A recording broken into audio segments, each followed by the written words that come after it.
ఈ కార్యక్రమాన్ని మీకు సమర్పిస్తున్నవారు నాగార్జున సిమెంట్ వారి విశిష్ట ఎక్స్ట్రాడినరీ సిమెంట్. గల్ఫ్ దేశాలపై ఇరాన్ దాడులు పాకిస్తాన్ను చిక్కుల్లోకి నెట్టేశాయా? సౌదీతో చేసుకున్న రక్షణ ఒప్పందం ఇస్లామాబాద్ను ఇరాన్కు శత్రువుగా మారుస్తోందా? త్వరలోనే పాకిస్తాన్ పైన ఇరాన్ విరుచుకుపడబోతోందా? ప్రస్తుత పరిణామాలు చూస్తుంటే అవుననే సమాధానమే వినిపిస్తోంది. తమపై దాడులకు సౌదీని వేదిక కానివ్వకుండా చూడమని రిక్వెస్ట్ చేసిన ఇరాన్కు పాక్ వార్నింగ్ ఇచ్చింది. సౌదీపై దాడులు ఆపాలంటూ రియాద్తో చేసుకున్న రక్షణ ఒప్పందాన్ని గుర్తు చేసింది. దీంతో ఇరాన్ గురి ఏ క్షణమైనా పాకిస్తాన్ వైపు తిరగొచ్చు అన్న చర్చ మొదలైంది. ఇంతకు గల్ఫ్ దేశాలపై ఇరాన్ భీకర దాడులతో విరుచుకుపడుతున్న వేళ సీన్లోకి పాకిస్తాన్ ఎందుకొచ్చింది? రక్షణ ఒప్పందాన్ని గుర్తు చేసి సౌదీపై దాడులు చేయొద్దని ఎందుకు హెచ్చరించింది? ఈ వ్యవహారంలో ఇరాన్ రియాక్షన్ ఎలా ఉండబోతోంది? గల్ఫ్ దేశాలపై ఇరాన్ భీకర దాడులు. సీన్లోకి పాకిస్తాన్. సౌదీతో డిఫెన్స్ డీల్ దాడి చేయొద్దని ఇరాన్ కు వార్నింగ్. గల్ఫ్ దేశాల తర్వాత ఇరాన్ టార్గెట్ చేసేది పాకిస్తాన్నేనా? కొన్ని ఒప్పందాలు దేశాన్ని రక్షిస్తాయి, మరికొన్ని ఒప్పందాలు దేశాన్ని ఆర్థికంగా తిరుగులేని స్థానంలో నిలబెడతాయి. ఇంకొన్ని ఒప్పందాలు దేశాన్ని ప్రమాదంలోకి నెట్టేస్తాయి. ఇక్కడ ఎవరితో ఎలాంటి ఒప్పందాలు చేసుకోవాలో, భవిష్యత్తులో వాటి ప్రభావం ఎలా ఉంటుందో గ్రహించాల్సిన బాధ్యత పాలకులదే. వారికి ముందు చూపు కొరబడితే ఫలితం చాలా దారుణంగా ఉంటుంది. పాకిస్తాన్ ప్రస్తుతం అలాంటి పరిస్థితుల్లోనే ఉంది. గతేడాది సౌదీ అరేబియాతో చేసుకున్న రక్షణ ఒప్పందం ఇప్పుడు ఆ దేశాన్ని భక్షించే ఒప్పందంగా మారబోతోంది.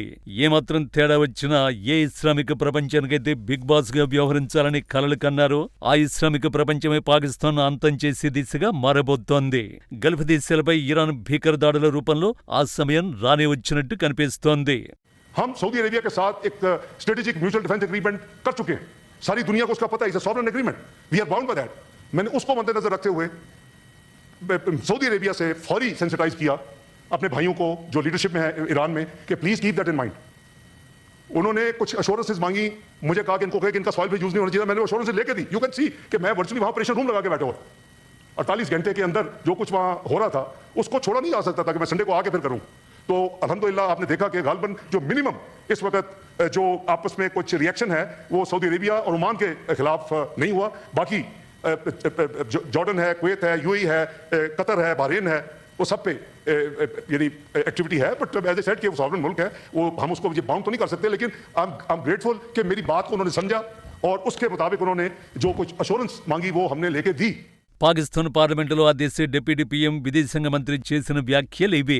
గల్ఫ్ దేశాలపై దాడులు చేస్తున్న ఇరాన్ కు వార్నింగ్ ఇచ్చారు. సౌదీ అరేబియాపై దాడులు చేయొద్దని టెహ్రాన్ కి చెప్పినట్టు తెలిపారు. సౌదీతో తమ రక్షణ ఒప్పందం గురించి గుర్తు చేశారు. పాక్ ఇప్పుడే ఈ వ్యవహారంలోకి ఎందుకు ఇన్వాల్వ్ అయింది అంటే గల్ఫ్ దేశాల్లోని ఎయిర్ బేస్ల నుంచి అమెరికా ఇరాన్ పై దాడులు చేస్తోంది. ఈ క్రమంలోనే ఇరాన్ విదేశాంగ మంత్రి గల్ఫ్ దేశాల నేతలతో చర్చలు జరుపుతున్నారు. అమెరికా దాడులకు మీ దేశాలను వేదిక కానివద్దని రిక్వెస్ట్ చేస్తున్నారు. ఆ దేశంలో మాట వినకపోవడంతో వాటి మిత్రదేశాలతో చర్చలు జరుపుతున్నారు. అలా సౌదీ అరేబియా మిత్రదేశం పాకిస్తాన్తో మంత్రాలు జరిపారు. పాక్ విదేశాంగ మంత్రి ఇషాక్ దార్ కు ఇరాన్ విదేశాంగ మంత్రి అబ్బాసీ అరాక్చీ కాల్ చేసి మాట్లాడారు. తమకు వ్యతిరేకంగా సౌదీ భూభాగాన్ని ఉపయోగించకుండా చూడాలని రిక్వెస్ట్ చేశారు. ఇక్కడ పాకిస్తాన్ సరే అంటే పోయేదేమీ లేదు, కానీ ఆ పని చేయకుండా సౌదీ మా మిత్రదేశం, మీరు దాడి చేయకూడదని వార్నింగ్ ఇచ్చింది. సౌదీతో గత ఏడాది చేసుకున్న డిఫెన్స్ అగ్రిమెంట్ను గుర్తు చేసింది. దీనర్థం సౌదీపై దాడులు కొనసాగిస్తే తాము రంగంలోకి దిగాల్సి వస్తుందని హెచ్చరించడమే. అది ఎలాగో తెలియాలంటే పాక్ సౌదీ రక్షణ ఒప్పందం గురించి తెలుసుకోవాలి. మ్యూచువల్ డిఫెన్స్ అగ్రిమెంట్ 2025 సెప్టెంబర్ 17వ తేదీన పాకిస్తాన్, సౌదీ అరేబియా సంతకాలు చేసిన ఒప్పందం ఇదే. ఈ ఒప్పందం ప్రకారం ఏ దేశంపై దాడి జరిగినా రెండు దేశాలపై దాడి జరిగినట్టుగా పరిగణిస్తారు. దీని అర్థం ఏంటంటే ఏ దేశమైనా సౌదీ అరేబియాపై దాడి చేస్తే ఆ దాడి పాకిస్తాన్ పైన చేసినట్టే. ఇదే పాకిస్తాన్ పై దాడికి వర్తిస్తుంది. పాక్ పై ఏ దేశమైనా దాడి చేస్తే ఆ దాడి సౌదీ అరేబియాపై జరిగినట్టే. ఇలా ఏ దేశంపై దాడి జరిగినా రెండు దేశాలు కలిసి ఎదురుదాడి చేస్తాయి. ఇప్పుడు సౌదీ అరేబియాపై ఇరాన్ భీకర దాడులు చేస్తోంది. ఆ ఒప్పందం ప్రకారం తనపైన దాడి జరిగినట్టు పాకిస్తాన్ భావించాలి. ఇరాన్పై ప్రతి దాడికి దిగాలి. ఇప్పటి వరకు పాకిస్తాన్ ఆ పని చేయలేదు. తన మిత్రదేశంపై ఇలాగే దాడులు కొనసాగిస్తే ఆ పని చేయాల్సి వస్తుందని ఇరాన్ కు వార్నింగ్ ఇచ్చింది. ఇదే పాకిస్తాన్ పాలిట శాపంగా మారబోతోంది. నిజానికి పాకిస్తాన్ ఆల్రెడీ యుద్ధంలో ఉంది. తాలిబాన్లో ఇస్లామాబాద్ వరకు డ్రోన్ దాడులు విస్తరించారు. పాక్ మిలిటరీ బేస్లను లక్ష్యంగా చేసుకుంటున్నారు కూడా. లెక్క ప్రకారం సౌదీ అరేబియా కూడా పాకిస్తాన్కు మద్దతుగా రంగంలోకి దిగాలి. కానీ రియాద్ ఆ పని చేయలేదు. ఎందుకంటే ఈ ఒప్పందంపై ఆ దేశానికి కావలసినంత క్లారిటీ ఉంది. మ్యూచువల్ డిఫెన్స్ అగ్రిమెంట్ వంటి ఒప్పందాలు ఒక దేశంపై మరో దేశం పూర్తి స్థాయిలో యుద్ధం ప్రకటించినప్పుడు మాత్రమే వర్తిస్తాయి. ప్రస్తుతం పాకిస్తాన్ ఎదుర్కొంటున్నది సరిహద్దు ఘర్షణలు మాత్రమే.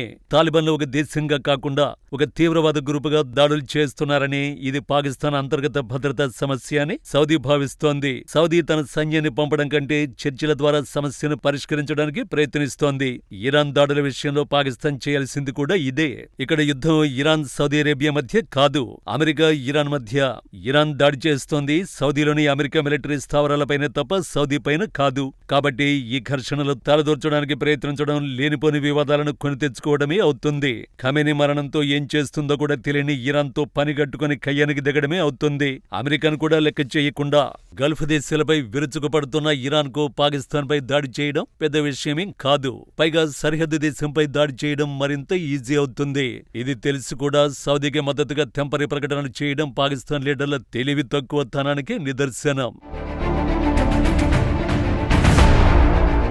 ఇరాన్ సౌదీ వివాదాలు ఏదో ఒక రోజు ముగిసిపోవచ్చు. కానీ పాకిస్తాన్ వ్యవహరించిన తీరు మాత్రం టెహరాన్కు పర్మనెంట్ గా గుర్తుండిపోతుంది. ఇప్పటికే ఇరాన్ పాకిస్తాన్ మధ్య బలమైన దోస్తీతో పాటు తేల్చుకోలేని లెక్క ఒకటుంది. ఆ లెక్క విలువ అక్షరాల $18 బిలియన్. చాలా కాలం క్రితం ఇరాన్ నుంచి పాకిస్తాన్ కు సులువుగా గ్యాస్ సరఫరా చేసేందుకు వీలుగా పైప్ లైన్ నిర్మించాలని అనుకున్నారు. ఈ మేరకు డీల్ ఫైనల్ అయింది. అయితే ఈ ప్రాజెక్టు 2024లో పూర్తి చేయాలి. కానీ ఆర్థిక సంక్షోభంతో పాకిస్తాన్ ఆ పని చేయలేకపోయింది. ఒప్పందం ప్రకారం సకాలంలో ప్రాజెక్టు పూర్తి కాకపోతే అక్షరాల $18 బిలియన్ జరిమానా చెల్లించాలి.